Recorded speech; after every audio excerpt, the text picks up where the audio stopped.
He thought humiliating her would secure his power, but in less than 20 minutes, he would realize he had just handed control of the entire company to the one person he had spent months ignoring. Before we continue, where are you watching from? Drop your city or state in the comments below. And if you believe respect should never be based on appearances, stay with this story, because what happened inside that glass-walled boardroom changed everything. The 42nd floor of Holloway Dynamics overlooked downtown Chicago, sunlight pouring through floor-to-ceiling windows and reflecting off polished marble floors that echoed every confident step taken by those who believed they belonged there.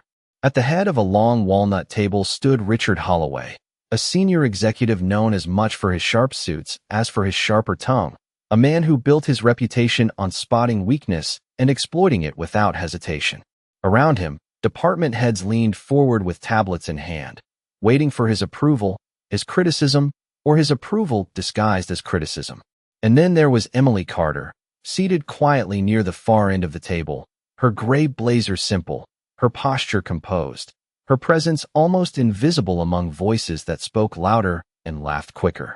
For 6 months, she had worked in the strategy department, rarely speaking unless asked, rarely noticed even when she did, the kind of employee most executives forgot the moment the meeting ended. Richard barely glanced at her as he paced, outlining a new expansion plan worth over $50 million, his voice smooth, confident, unquestioned. "This strategy is what leadership looks like," he said, tapping the screen as projections appeared, numbers rising, expectations even higher. A few heads nodded immediately. Others followed, not wanting to be the first to disagree. Emily's eyes remained steady, scanning the data, something subtle tightening behind her calm expression. She raised her hand slightly, hesitant, almost as if giving the room a chance to ignore her. For a moment, no one noticed. Then one of the analysts shifted, and Richard's gaze followed the movement until it landed on her. There was a pause, brief but heavy, like the room itself deciding whether she was worth acknowledging. Richard smirked faintly, adjusting his cufflinks. "Yes?" he said, the word carrying just enough condescension to ripple across the table. Emily spoke softly, her voice controlled. "I think there may be a discrepancy in the projected margins if the third-quarter supply chain variables are included." A few people exchanged glances. It wasn't what she said, it was how precisely she said it. Richard let out a short laugh, the kind designed not to entertain, but to diminish. "That's executive-level modeling," he replied, pacing slowly toward her end of the table. "It's complex, easy to misinterpret if you're not used to this level." A few chuckles followed, light but unmistakable. Emily didn't react. Her hands rested still on the table, her eyes steady, not defensive, not embarrassed, just present. Richard stopped a few feet away, tilting his head slightly. "But since you brought it up," he continued, louder now, making sure every person in the room was listening, "why don't you walk us through your concern?" The invitation wasn't an invitation. It was a setup. The room shifted. Someone leaned back. Another muted their screen recording. The energy changed, tightening, waiting. Emily looked up at him, and for the first time, something in her gaze didn't match the quiet role everyone had assigned to her. It wasn't defiance. It wasn't fear. It was something far more unsettling. She nodded once, and in that small, controlled movement, something invisible in the room began to shift, though no one could yet explain why. The air grew still. The polished table reflected faces that suddenly weren't as confident as they had been seconds before. And Richard Holloway, standing there with absolute certainty, had no idea he had just made the biggest mistake of his career. Emily Carter rose from her seat without hesitation, her movements measured and unhurried, as if the weight of every eye in the room had no effect on her at all. And for a brief moment, the quiet confidence in her posture created a subtle discomfort among those who had just laughed moments before, because there was something about her composure that did not match the role they had assigned to her.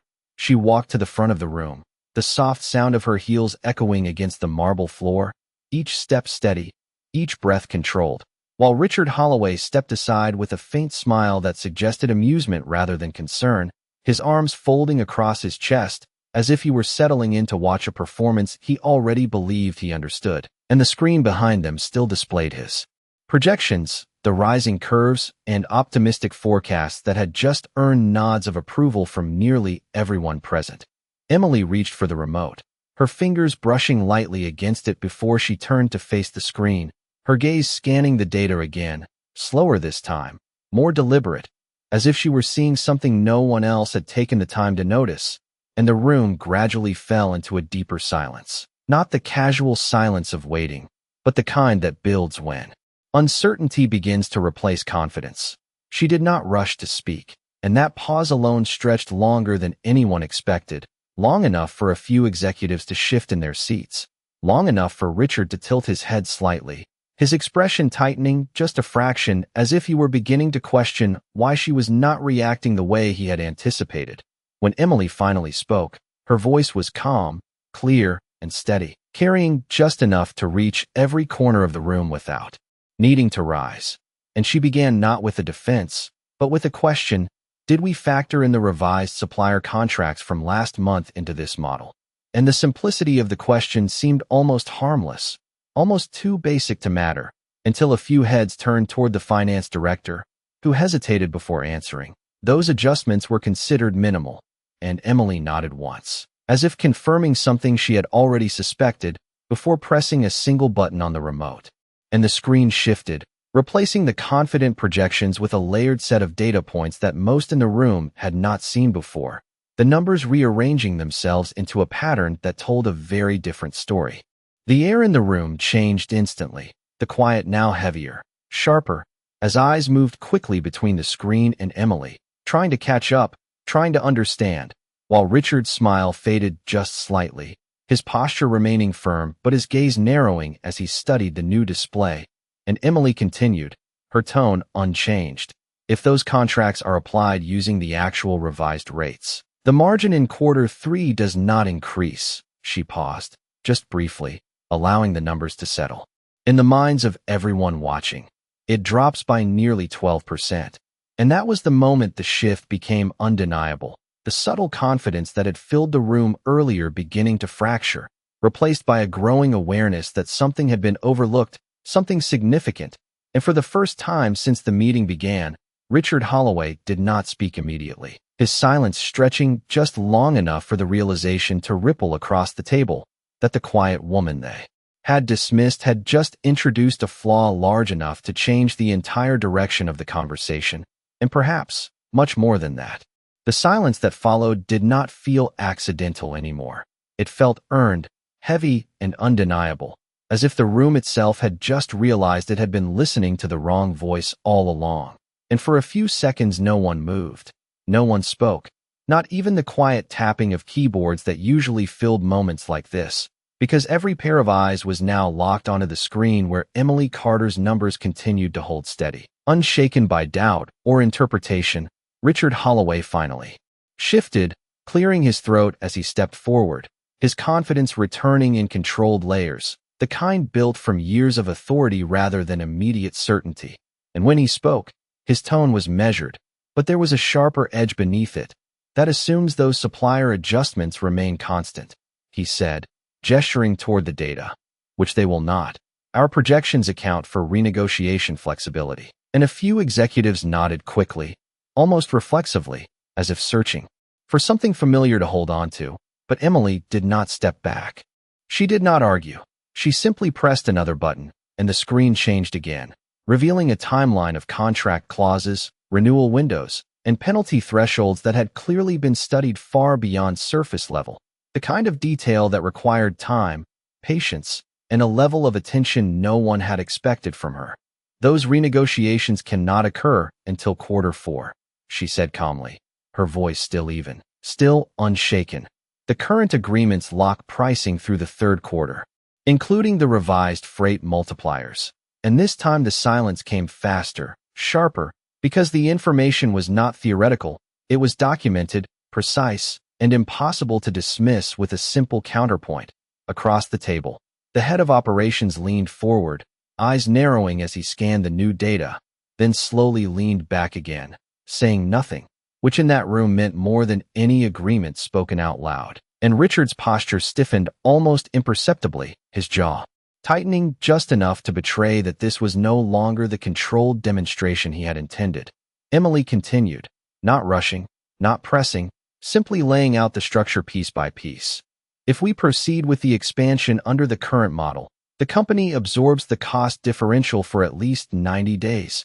She paused, letting the timeline settle, letting the weight of 90 days translate into millions in the minds of everyone present, which shifts the projected gain into a net loss for that period.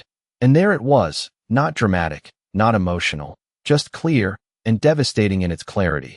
One of the senior board members exchanged a glance with the finance director, a silent conversation passing between them, while another executive slowly set his tablet down as if the numbers on it no longer mattered compared to what was now on the screen. And Richard Holloway, who had spent years controlling rooms like this, found himself standing in one he no longer fully commanded, the balance shifting in ways that could not be reversed with confidence alone.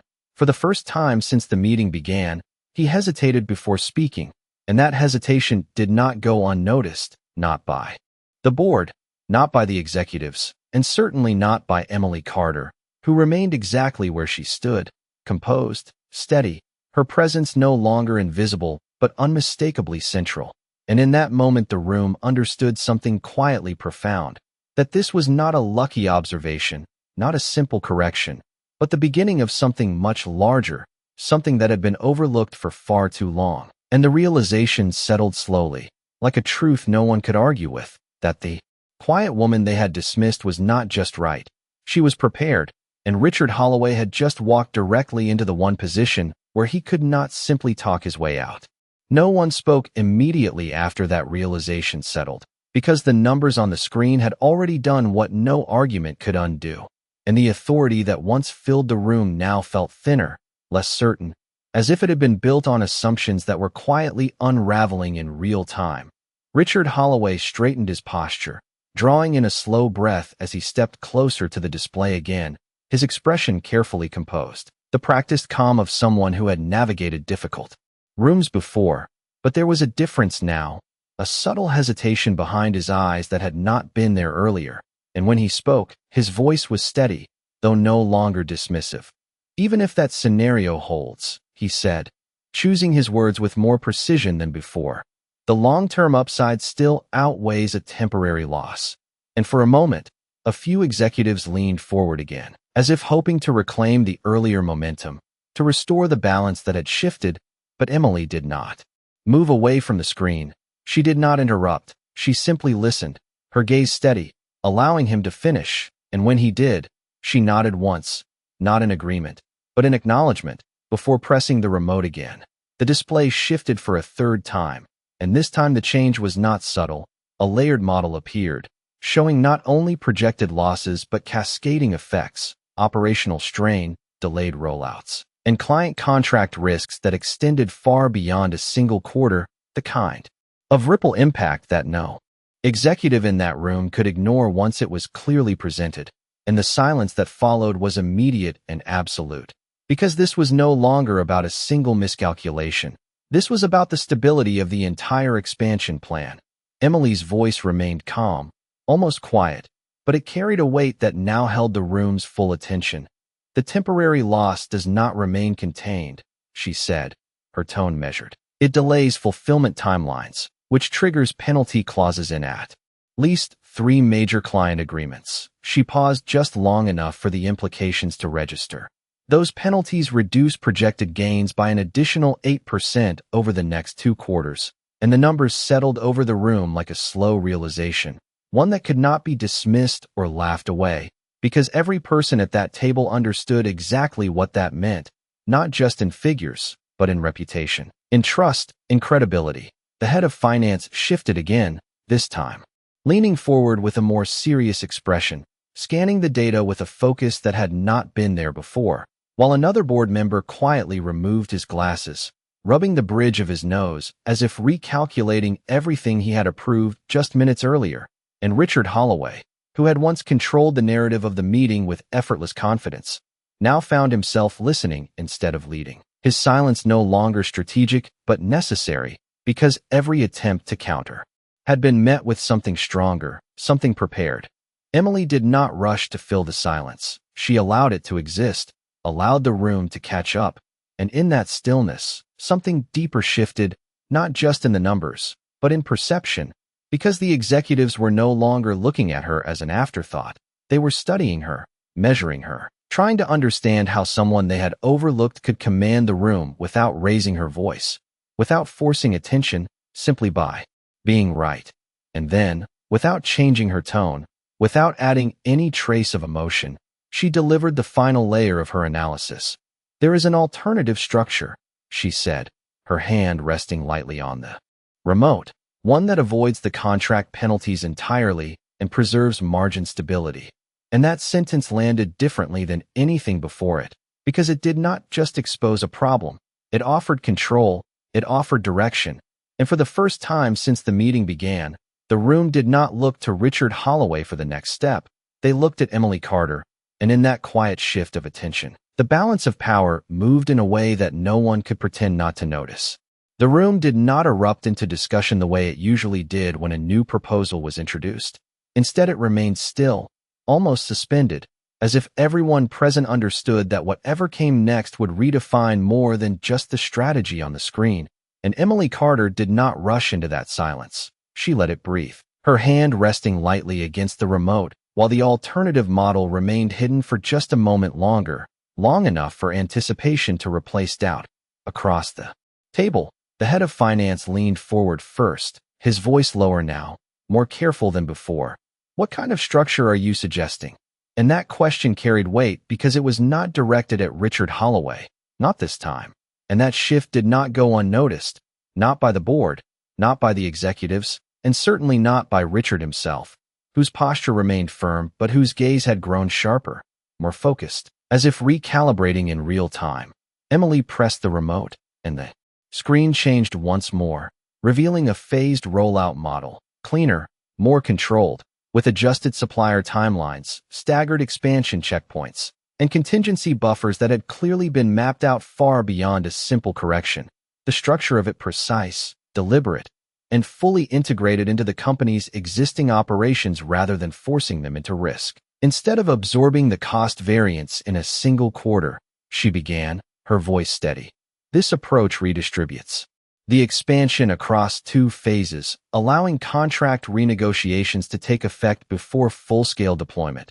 She moved slightly to the side, giving the room a clear view, not of her, but of the data, always the data, which preserves margin stability while maintaining growth trajectory. And as she spoke, the model unfolded step by step, projections adjusting, risks lowering, timelines aligning in a way that made immediate sense to anyone who had spent years in that room making decisions that carried real consequences. The head of operations nodded slowly, almost unconsciously, while another executive tapped his pen against the table, not in impatience, but in recognition, as if piecing together something that should have been obvious all along. Richard finally stepped forward again, his presence still commanding, but no longer unquestioned, and when he spoke, his tone had shifted, the edge softened into something more controlled, more measured. "That delays market entry," he said, not dismissively, but as a point that needed addressing, and Emily turned slightly toward him, meeting his gaze for the first time since she had stood up, her expression unchanged, calm, composed, and entirely certain. "By 3 weeks," she replied, without hesitation. "But it prevents a potential loss exceeding $20 million within the first 90 days. And that number did not need emphasis. It carried its own weight, settling over the table in a way that made further argument feel unnecessary. A board member at the far end leaned back in his chair, exhaling slowly. His fingers steepled as he studied the screen, while another quietly nodded, the kind of nod that signaled not just agreement, but decision. And the energy in the room shifted again, this time not from uncertainty to doubt, but from doubt to clarity, because what Emily had presented was not just an alternative, it was a solution, one that accounted for risk, preserved growth, and most importantly, demonstrated a level of foresight that no one else in the room had brought forward. Richard Holloway stood still for a moment longer, his silence no longer strategic but reflective, as if measuring the cost of every word he had spoken earlier against the reality now in front of him. and Emily did not press further. She did not claim victory. She simply stepped back half a pace, allowing the room to absorb what had just happened. And in that quiet moment, something fundamental shifted, because the authority that once belonged to a title had now been transferred to something far more undeniable, and the room, without needing to say it out loud, had already begun to follow it. For several long seconds, no one spoke, not because there was nothing left to say, but because the answer had already been given, and it was not coming from the person they had expected. The boardroom, once filled with quiet confidence and subtle arrogance, now held a different kind of silence, one shaped by recognition, by recalculation, by the slow but undeniable shift in who actually understood the business at its core. Richard Holloway remained standing near the center of the room, his usual command replaced by something more restrained, more deliberate, as if every word now required careful consideration. And when he finally moved, it was not with the same ease as before, but with a measured step back, creating space rather than controlling it. And that movement alone spoke louder than any statement he could have made. At the far end of the table, one of the senior board members leaned forward, folding his hands together as he looked directly at Emily Carter, his voice calm but authoritative. "Walk us through the implementation timeline." And the simplicity of the request carried a deeper meaning, because it was not a challenge, it was an invitation, one that acknowledged her position in that moment without needing to declare it.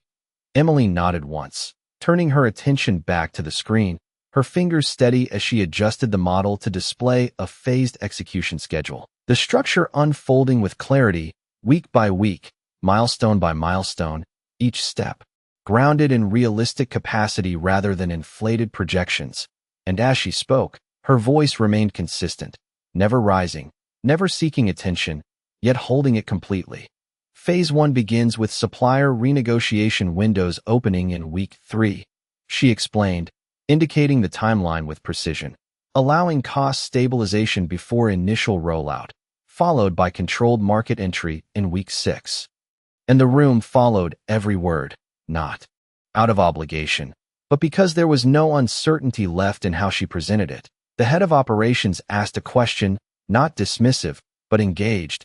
"What about resource strain during overlap?" And Emily answered without hesitation. "The overlap is limited to 2 weeks, and operational load remains within current capacity thresholds." Her response clear, supported, and immediate, leaving no room for doubt or correction. Across the table, the finance director nodded slowly, tapping his pen once against the table as if confirming the alignment of numbers in his mind, while another executive quietly adjusted his tablet, pulling up the same data Emily had already displayed, no longer relying on assumptions, but verifying what had already proven accurate. Richard listened, his expression controlled, but the shift in his role was unmistakable. He was no longer leading the conversation. He was part of it, and that distinction, subtle as it was, marked the turning point more clearly than any statement could have. Emily finished outlining the final phase, stepping back slightly as the full model remained on display, complete, structured, and fully defensible. And once again, she did not rush to fill the silence that followed. She allowed the room to arrive at its own conclusion, because she no longer needed to convince anyone. The work had already done that. One of the board members exchanged a glance with another, a quiet understanding passing between them, before turning back to the screen. And in that moment, the decision began to take shape, not announced, not declared, but formed in the collective realization that the direction of the company had just been redefined, not by the loudest voice in the room, but by the one they had nearly ignored. And as that understanding settled, the room did not return to its previous state. It did not reset, because something fundamental had changed, something that could not be reversed. And for the first time since the meeting began, the authority in the room no longer came from position or title. It came from clarity, precision, and quiet control, all of which now stood unmistakably with Emily Carter.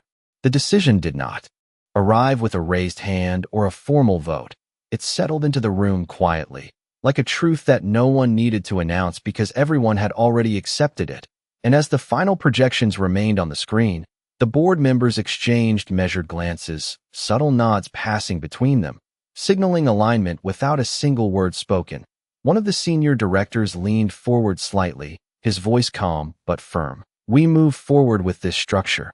And just like that, the direction of a $50 million expansion shifted course, not through debate, not through hierarchy, but through clarity. And the weight of that moment did not echo loudly. It settled deeply, because everyone in that room understood exactly what had just happened. Emily Carter did not react with surprise or relief.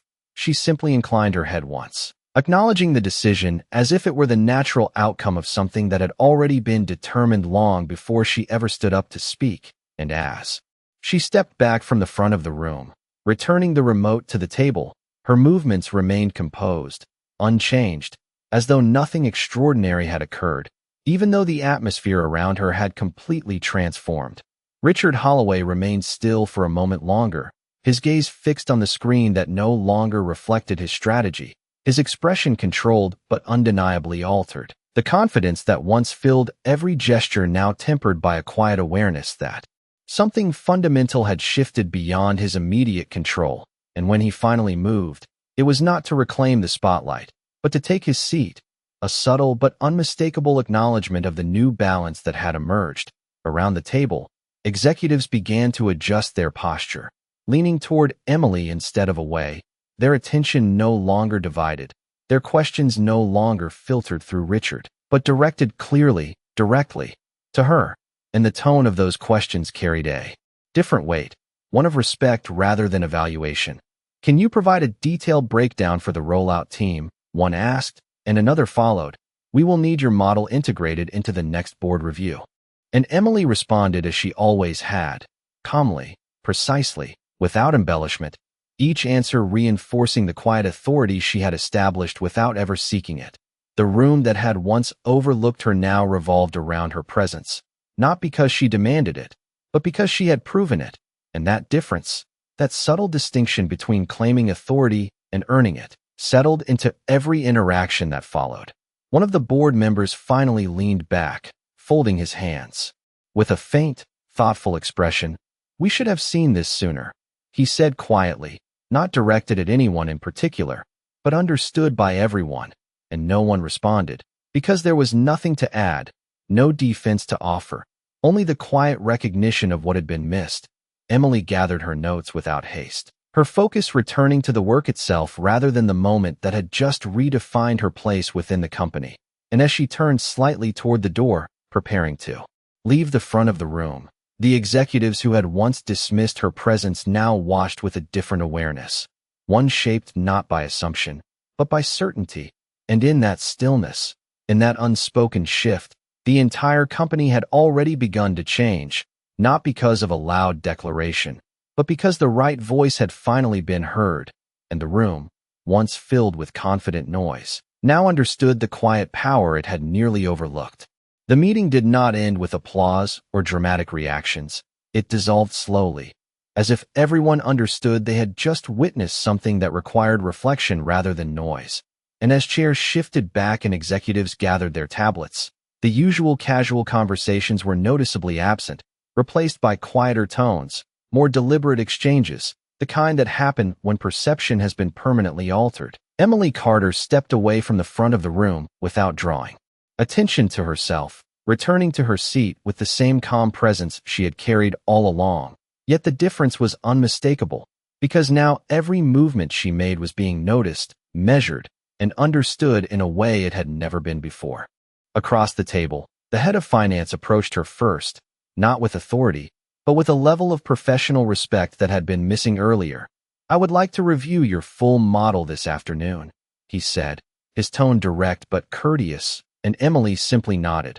Of course, her response brief, precise, and entirely consistent with who she had always been. Others followed, one by one, asking questions, requesting input, no longer testing her, but relying on her, and the shift was so complete that it felt as though the earlier version of the room had never existed at all. Richard Holloway remained seated longer than the others, his gaze fixed briefly on the now blank screen as the projections had been cleared, leaving only the reflection of the room itself, a subtle reminder of how quickly certainty can disappear when it is built on assumption. And when he finally stood, his movements were controlled, his posture still composed, but there was a noticeable restraint in the way he carried himself, as if recalibrating not just his position in the company, but his understanding of the people within it.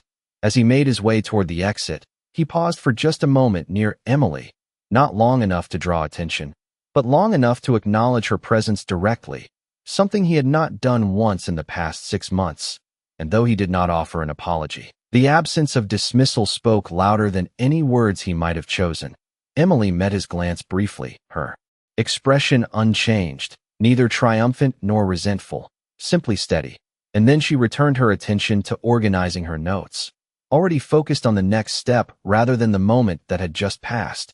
Outside the boardroom, the shift continued to ripple. Conversations among executives carried a different tone.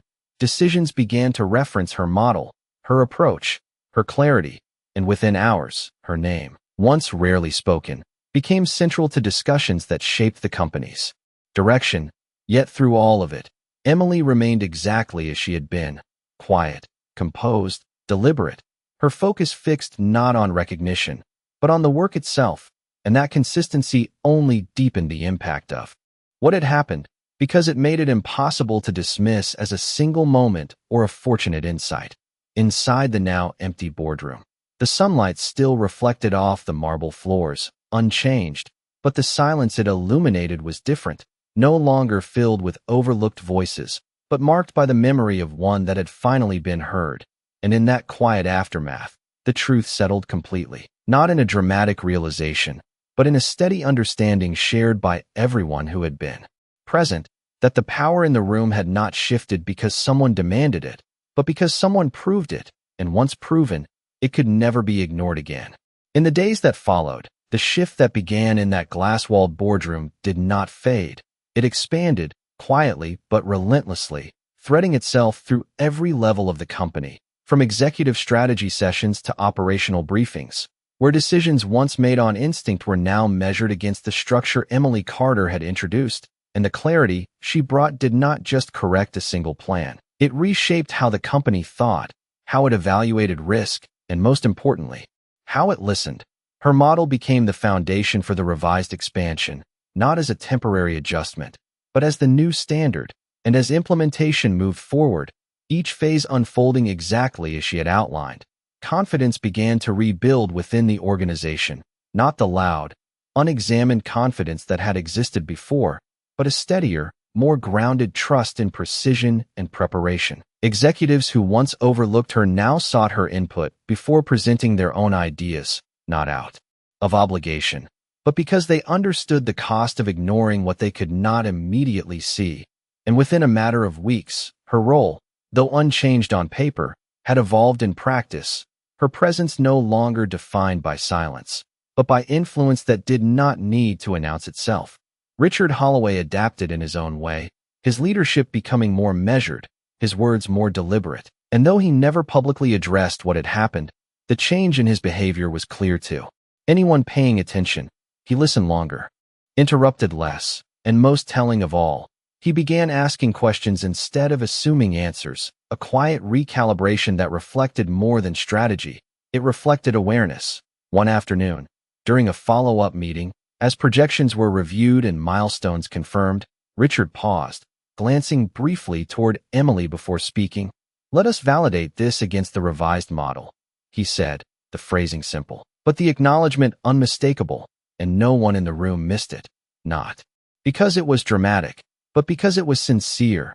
Emily, as always, responded with the same calm precision, walking through the data, refining where necessary, reinforcing what worked, never seeking recognition, never referencing the moment that had changed everything, because for her, the work had always been the point, not the perception of it.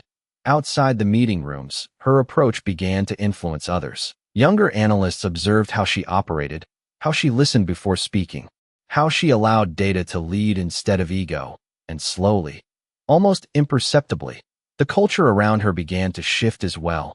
Conversations became more thoughtful, assumptions were questioned more carefully, and the value of quiet clarity started to outweigh the noise of unchecked confidence. And yet, through all of it, Emily remained exactly who she had been from the beginning, steady, focused, and entirely grounded in the discipline of her work, never adjusting her presence to match the attention she now received, because she had never needed that attention to define her value. And on a quiet evening, long after most of the office had emptied, as the city lights reflected against the glass windows and the hum of the building softened into stillness, Emily gathered her notes at her desk, reviewing the next phase of the rollout with the same level of care she had always applied, unaffected by the recognition that now followed her, because for her, nothing had changed. She had always seen the details, always understood the structure. The only difference was that now, finally, everyone else did too.